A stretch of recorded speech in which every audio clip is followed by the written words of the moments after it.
साथियों नमस्कार, आप सभी का नॉलेज विंग्स में स्वागत है। साथियों, आप लोगों से फिर से मैं रूबरू हो रहा हूँ, लेकिन इस बार बहुत सारी चीज़ें जो गलत तरीके से प्रस्तुत की जा रही है, उसको लेकर के हम लोग चर्चा करने वाले हैं।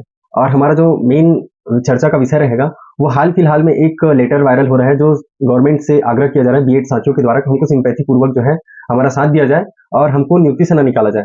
तो हम इसी पर चर्चा करेंगे कि ये क्या है और ये किस प्रकार से अभी भी ये जो बात कह रहे हैं वो अधूरी है।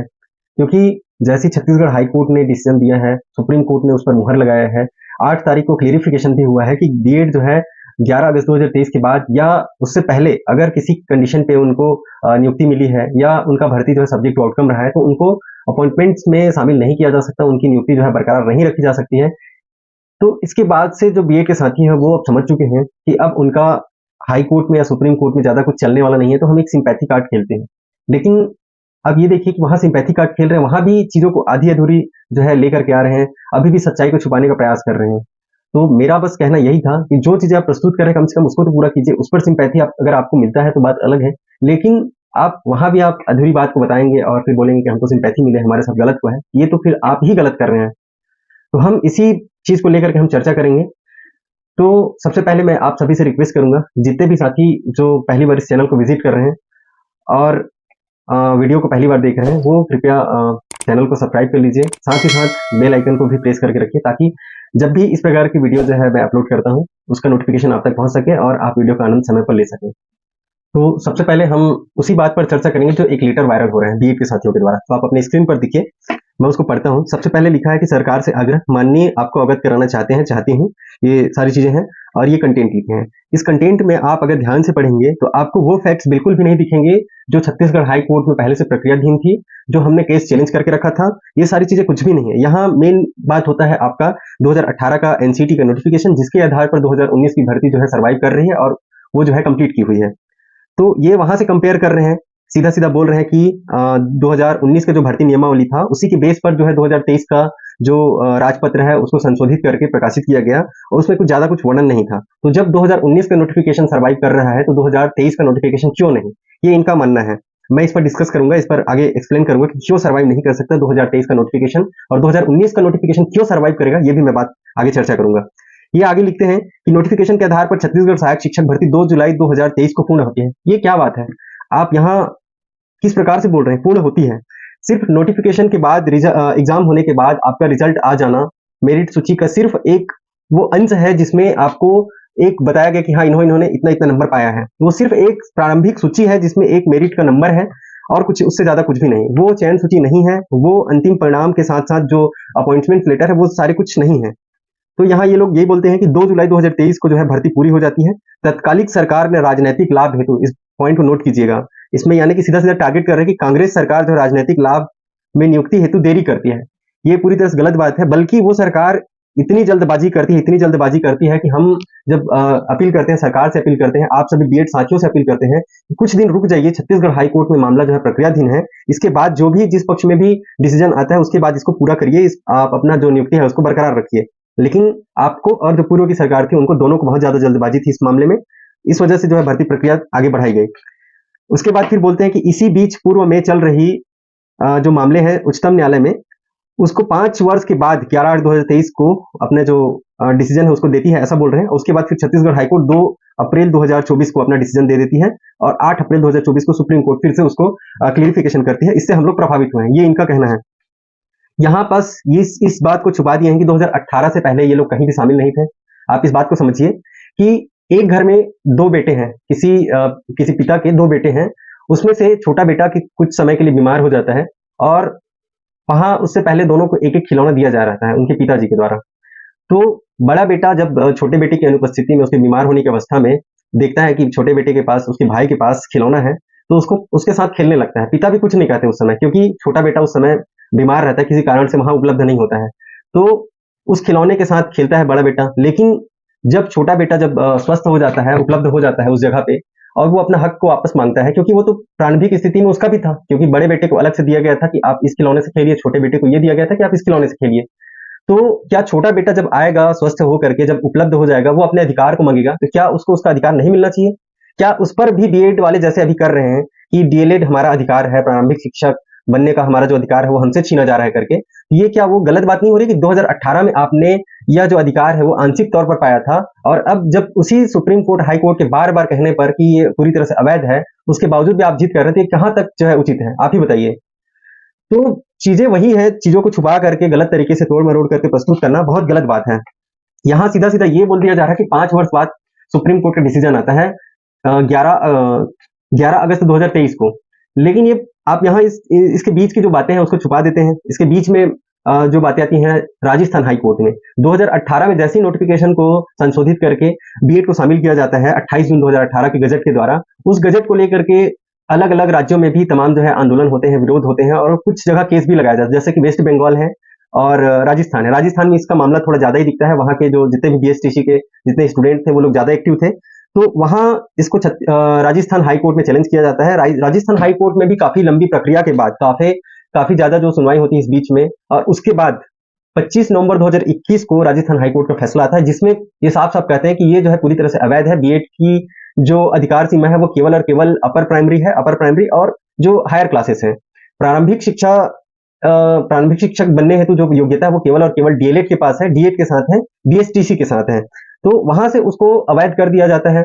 आप एक चीज मानिए, जैसे ही कोई भी सेंट्रल नोटिफिकेशन जो सेंट्रल लेजिस्लेटिव से बनाया जाता है, जैसे कि अभी एनसीटी ने जो गजट जारी किया था, वो पूरे पैन इंडिया के लिए एक समान लागू होते हैं।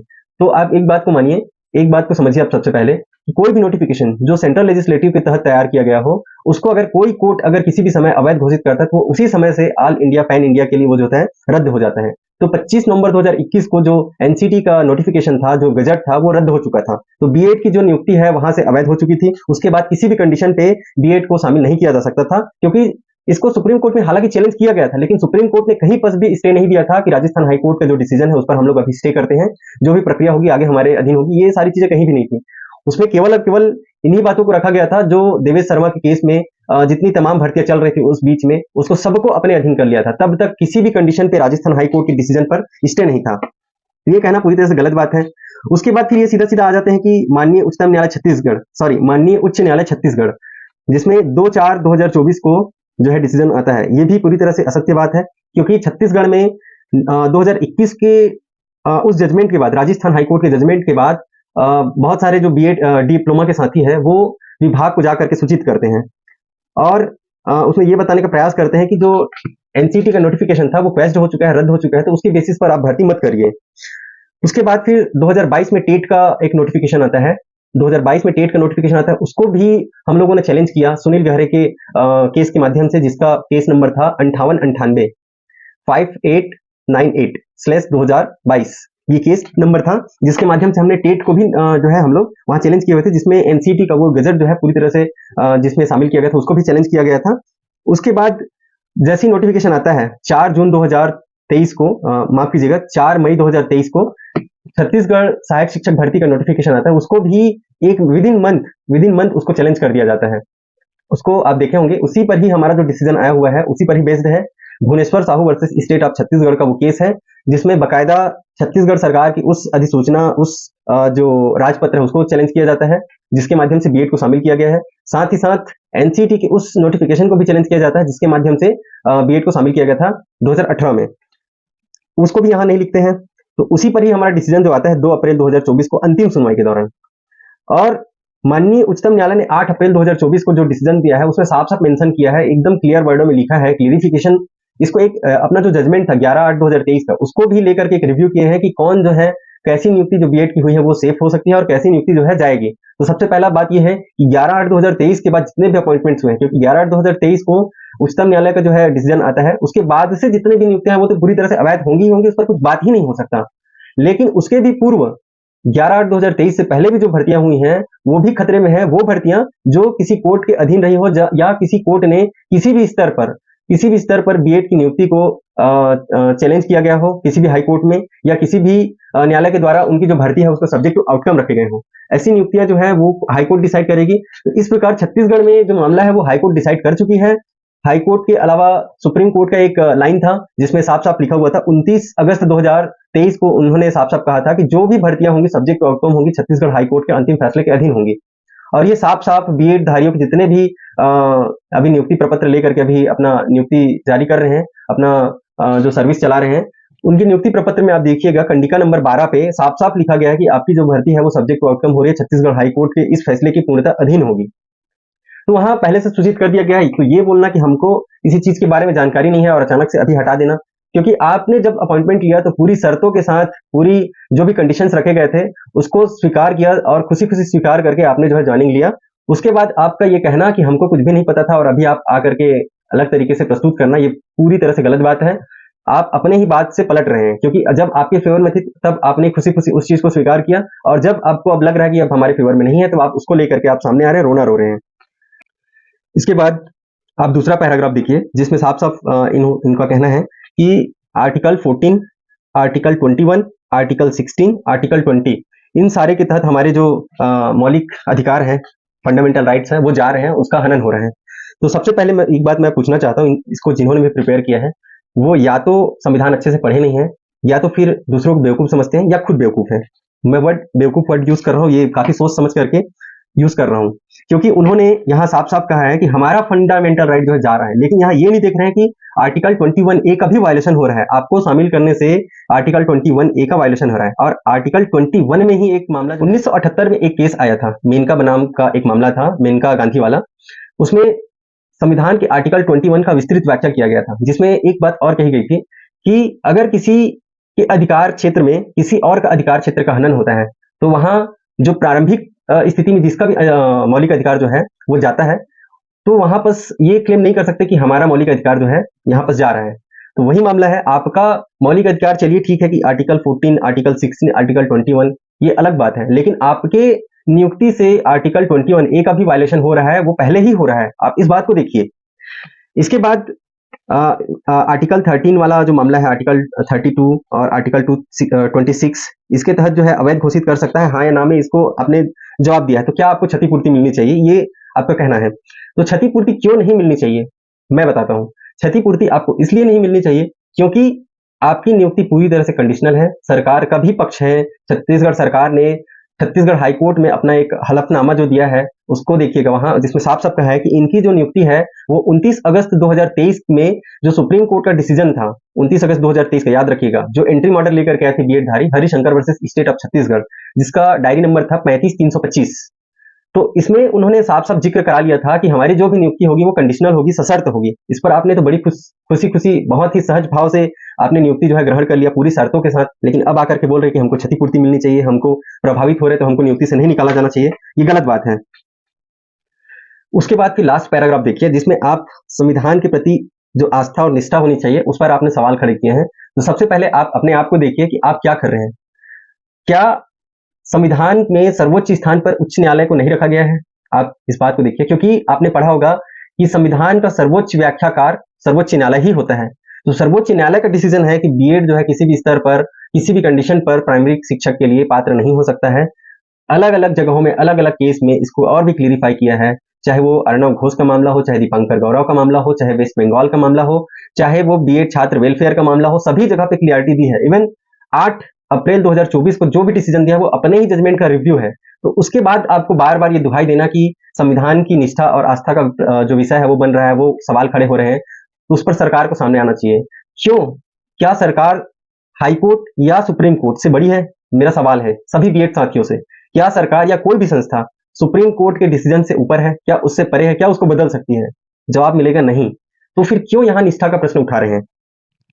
तो मैं सभी जितने भी साथी हैं, जितने भी जो बाहरी लोग हैं जिन्होंने यह वीडियो अभी पहली बार देखा है और इस वीडियो को देखने से पहले कुछ सिंपैथी रख रहे थे बीएड साथियों के द्वारा जो कहा जा रहा है उस पर, तो मैं नहीं कहता कि आप गलत ये मत करिए, ये सिंपैथी मत रखिए, लेकिन आपको पूरी चीजों को समझने चाहिए, पूरे तथ्यों को समझने चाहिए कि अधूरी बात जो है पहुंचा करके आप तक ये आपको भ्रमित किया जा रहा है, आपको अपने फेवर में लेने का प्रयास किया जा रहा है।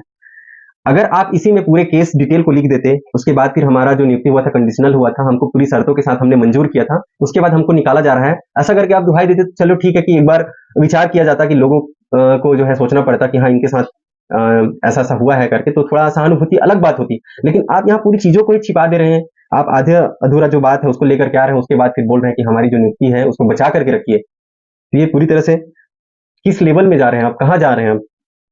इसके बाद फिर मैं आपको स्टार्टिंग में वीडियो की स्टार्टिंग में बोला था कि 2019 की भर्ती और 2023 की भर्ती क्यों 2019 की भर्ती सेफ है, क्यों 2023 की भर्ती अनसेफ है।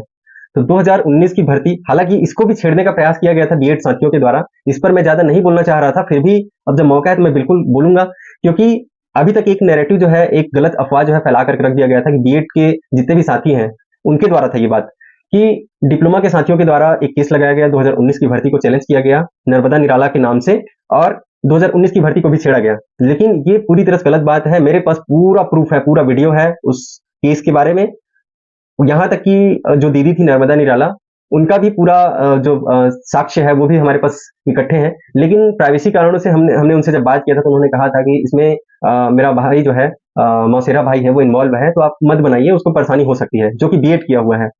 तो हमने इन सारी चीजों को देख करके वीडियो को रोक दिया, हमने वीडियो नहीं बनाया। फिर भी बार बार ये उछालने का प्रयास किया जा रहा है कि 2019 की भर्ती को डिप्लोमा साथियों ने, डिप्लोमाधारियों ने छेड़ा था, जबकि हरिशंकर की टीम ने ही साफ साफ अपने मीटिंग में बार बार इस बात को कहा कि हमने 2019 की भर्ती को उलझाया, जो करना है कर लो। ये गलत तरीके से इस बात को भी बोल रहे थे, इतनी अभद्रता के साथ इस बात को प्रस्तुत कर रहे थे कि मैं बता भी नहीं सकता। खैर, उन सारी चीजों को मैं नहीं बोलूंगा, लेकिन फिर भी अभी मैं आप लोगों को बताना चाहता हूं, अगर उस चीज को लेकर के अगर कहीं भी छेड़ते हैं आप बीएड के साथियों द्वारा, अगर डिप्लोमा के साथियों को अगर गलत करने का प्रयास किया जाता है, गलत बोला जाता है, तो मैं जरूर उस वीडियो को पूरे तथ्यों के साथ, पूरे सबूत के साथ लेकर के आऊंगा। मैं जानता हूं अगर उस वीडियो को अगर मैं आप सबके सामने प्रस्तुत कर दिया तो जितने भी बीएड के साथी हैं वो अपने ही साथियों के साथ मुंह दिखाने के लायक नहीं रह पाएंगे। मैं सभी बीएड साथियों को नहीं बोल रहा हूं, जिन्होंने ये काम किया है उनकी बात कर रहा हूं, जो अपने आप को बीएड टीम के लीडर कहते हैं उनकी बात कर रहा हूं। इसमें बहुत सारे साथी इन्वॉल्व थे, उनका सारा स्क्रीनशॉट भी है मेरे पास, एक एक ऑडियो रिकॉर्ड भी है मेरे पास। खैर, उस पर हम लोग नहीं जाते हैं। फिलहाल हम 2019 की भर्ती के बारे में बात करते हैं। तो जैसे कि ये लोग बोल रहे हैं कि 2019 की भर्ती सर्वाइव कर रही है, तो 2023 की भर्ती भी सर्वाइव करनी चाहिए। क्यों भाई? क्योंकि 2019 की भर्ती का रिजल्ट जो है 21 नवंबर 2019 को आता है। आप देखिए 21 नवंबर 2021 को, सॉरी 21 नवंबर 2019 को, 21 नवंबर 2019 को रिजल्ट आ गया इनका, और इनका जो अपॉइंटमेंट था वो भी स्टार्ट हो गया था 25 अगस्त 2021 को। तब तक किसी भी न्यायालय में, याद रखिए, किसी भी न्यायालय में बीएड की नियुक्ति को अवैध नहीं बताया गया था प्राइमरी शिक्षा के लिए। चाहे वो राजस्थान हाईकोर्ट का जजमेंट हो, वो भी बीएड की जो नियुक्ति थी फर्स्ट राउंड की, सेकंड राउंड की, वो स्टार्ट हो चुकी थी, उसके बाद आई थी 25 नवंबर 2021 को। तब तक बीएड की 2 लॉट की, माफ कीजिएगा, 1 लॉट की जो नियुक्ति हो चुकी थी 25 अगस्त 2021 को। तो ये बोलना कि 2023 की भर्ती और 2019 की भर्ती दोनों सेम है, तो वहां जब सर्वाइव कर सकता तो यहाँ क्यों नहीं सर्वाइव करना चाहिए। तो ये पूरी तरह से उन चीजों को समझने की बात है कि 2019 का रिजल्ट 21 नवंबर 2019 को आया, और उनकी जो नियुक्ति हुई थी वो 25 नवंबर 2021 के राजस्थान हाईकोर्ट के फैसले के पहले ही स्टार्ट हो गई थी। तो उस पर, और ना ही कोई चैलेंज था, ना ही किसी कोर्ट में, जिस प्रकार से आपके भर्ती विज्ञापन को जो चैलेंज किया गया था हमारे द्वारा, Bhubaneswar Sahu versus state of Chhattisgarh द्वारा 2023 में मई में ही 30 मई को, उस प्रकार की कोई चैलेंज 19 भर्ती को नहीं थी। तो वो किसी भी कंडीशन पे कहीं भी ये बोलने लायक नहीं है कि 2019 की भर्ती जा सकती है। 2019 की भर्ती और 2023 की भर्ती जो है एक समान है। जिन्होंने भी ये काम किया था वो बहुत गलत तरीके से केस को उलझाने के लिए किया था, और उस केस को हमने ही वापस कराया था, इसका भी सारा प्रूफ है। मैं जितने भी 2019 के बीएड साथी हैं उनसे मैं रिक्वेस्ट करता हूं कि अगर इस प्रकार की अफवाह आप तक अगर फैलाई जा रही है कि 2019 की भर्ती को डिप्लोमा के साथियों ने छेड़ा था, तो ये पूरी तरह से गलत है, मिथ्या है। इसके लिए आप मुझसे डायरेक्टली कांटेक्ट कर सकते हैं, मैं पूरा प्रूफ आपको दिखा सकता हूं। ये गलत बात कर रहे हैं, ये केवल और केवल अपने फायदे के लिए 2019 की भर्तियों को आप बीएड साथी के द्वारा छेड़ा गया था, एक ऐसे अनजान जो लड़की थी नर्मदा निराला, उनके माध्यम से, क्योंकि उनको बिल्कुल भी इस चीज के बारे में कुछ भी पता नहीं था। उनसे ब्लैंक पेपर में साइन कराया गया था, और ब्लैंक पेपर में साइन करा करके कोर्ट में केस किया गया था, जो कि वो पूरी तरह से कोर्ट केस के बारे में अनभिज्ञ थी। तो मेरा सभी जितने भी दर्शक हैं, जितने भी व्यक्ति इस वीडियो को देख रहे हैं, जितने भी हमारे डिप्लोमा के साथी हैं, 2019 के बीएड के साथी हैं, और अन्य कर्मचारी संगठन से हैं, चाहे आप कहीं भी, कोई भी, किसी भी पद पर हो, आप इस वीडियो को अगर देख रहे हैं, आपने बहुत सारी चीजों को समझा होगा कि सच और गलत, जो सच और झूठ है, उसके बीच का फासला क्या है। तो आपको डिसाइड करना है कि आपको किसका साथ देना है। ऐसा नहीं है कि बीएड जो है उनका हक छीना जा रहा है। डिप्लोमाधारियों का पहले काउंसलिंग हुआ था, सबसे पहली बात। डिप्लोमाधारियों का काउंसलिंग होने के बाद लगातार 8 महीने हम आर्थिक तंगी से होकर के गुजरे हैं, और वहां से आकर के केस लड़े हैं, चाहे छत्तीसगढ़ हाईकोर्ट में हो या सुप्रीम कोर्ट में हो। अलग अलग कंडीशन पर जाकर के हमने, चाहे वो जमीनी स्तर पर हो, चाहे किसी अन्य स्तर पर हो, हमने खून पसीना एक किया है, तब हमको जाकर के जो जीत मिली हुई है। और जितने भी बीएड के साथी आज ये दुहाई दे रहे हैं कि हमारी नियुक्ति जारी है, वो ऐसो आराम से जो नियुक्ति का जो हमारा जो अधिकार था, उस पर हमारे सैलरी से हमारे ही खिलाफ जो है केस लड़ रहे थे। अब तो आप सभी को इस बात को डिसाइड करना है कि बीएड का पक्ष सही है या डीएड का पक्ष सही है, क्योंकि सच और झूठ के बीच फासला काफी ज्यादा है। तो आप सबको सोच समझ करके आप अपना जो विचार है उसको रख सकते हैं। कमेंट के माध्यम से भी आप अपने विचार को रख सकते हैं। कमेंट बॉक्स पूरी तरह से ओपन है, हमेशा हर वीडियो में मैं ओपन करके ही रखता हूँ। ऐसा नहीं कि बीएड धारियों के द्वारा जैसे कमेंट बॉक्स को बंद करके रख दिया जाता है, नहीं, हमारा जो कमेंट बॉक्स है वो पूरी तरह आप सभी के लिए, सुझावों के लिए, शिकायतों के लिए, सभी चीजों के लिए ओपन है। तो आप वहां जा करके आपका जो भी सुझाव होगा, जो भी विचार होगा, आप वहां कीजिए। आप सबका जो विचार रहेगा उसको खुशी खुशी स्वीकार करेंगे। आप सभी का बहुत बहुत धन्यवाद। उम्मीद करता हूं कि आप सब कुशल मंगल होंगे, और इसी शुभकामनाओं के साथ आपसे विदा लेना चाहता हूं। जय श्री राम।